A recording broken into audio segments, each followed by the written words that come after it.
मंडळी बघा, आज बघू शकतात कर्जत केसरी येते, बोरचीवाडी येते दूधचा बैल आणि बैल असा मैदान घडला आणि त्याच्यामध्ये बघा आपला शॉटगन मेहरबान आज फायनलमध्ये गाडी पास झालेली आहे.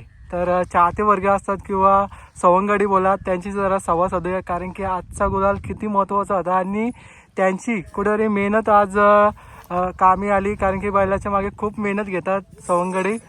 दादा नमस्कार. बघा आज फायनलसाठी गाडी पास झाली, सेमी पास झाली, गट पास झाला.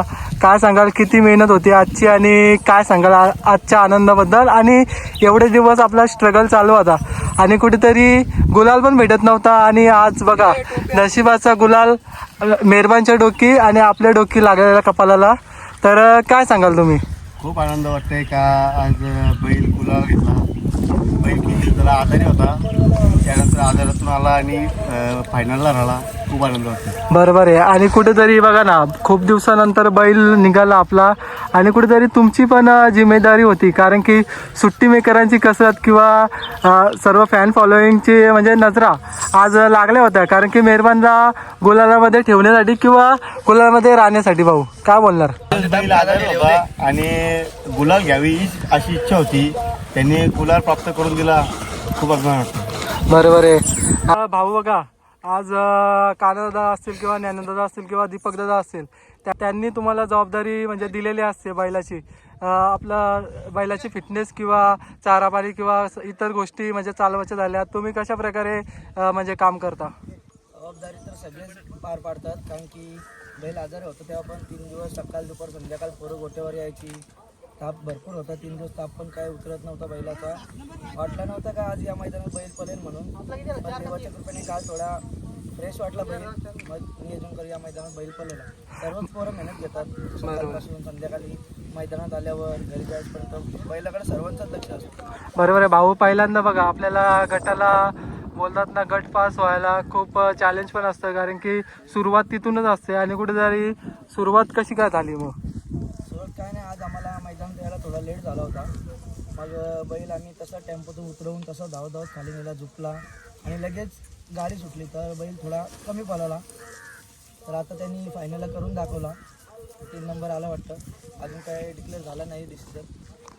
बरोबर आहे. बघा ना भाऊ, आजारी बैल आहे तरी पण त्याची जिद्द आणि चिकाटी असे मालकासाठी पलतोय आणि म्हणजे तो दाखवून न देत का मी आजारी आहे किंवा मला असा प्रॉब्लेम झाले, तो म्हणजे चाहत्यांसाठी पलतो भाऊ. तो चाहत्यांसाठी आणि सगळ्या फॅन फॉलोईंगसाठी पलते, दोन्ही मालकांसाठी पण पलते तो. आणि म्हणजे आम्ही जी पोरं येतो त्यांच्या चाहत्यांसाठी पण भरपूर पलते, त्याची काय गोष्टच नाही.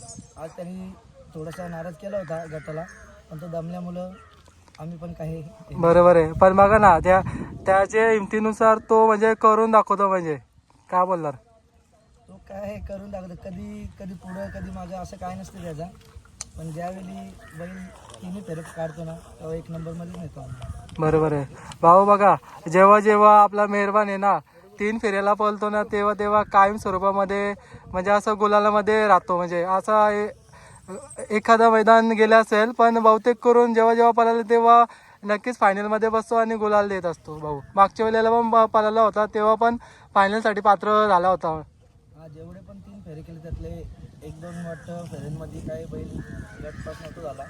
आत्तापर्यंत जेवढे 3 फेऱ्याचे मैदान केले ना, त्या मैदानात बैल आणि गुलाल मिळून दिलाच आम्हाला सर्वांना. बरोबर आहे भाऊ. बघा आता मागचे आपले काही दिवस जे गेले ते किती कठीण होते आणि काय सांगाल भाऊ त्या दिवसाचे? कठीण तर भरपूरच होते, कारण की सर्वांचे मन पण नाराज होते, सर्व पोरं नाराज होती. विचारायचे येऊन, भाऊ बैल कधी पडलेला, आपलं कसं करायचं, काय करायचं. आणखी तापाचा टेम्परेचर डाऊन होत नव्हता. बरोबर आहे. सर्व जरा शांत राहिले. बरोबर आहे. ते अशा वेळेला दादा काय काळजी घेतली होती, म्हणजे कशा प्रकारे म्हणजे तुम्ही हे केलं सगळ्या गोष्टी? डॉक्टर भाऊ आहेतच, सतीश म्हात्रे. बरोबर आहे. म्हणजे सर्वच काळजी घ्यायची जास्त, खाण्यापासून औषधं काय. बरोबर आहे.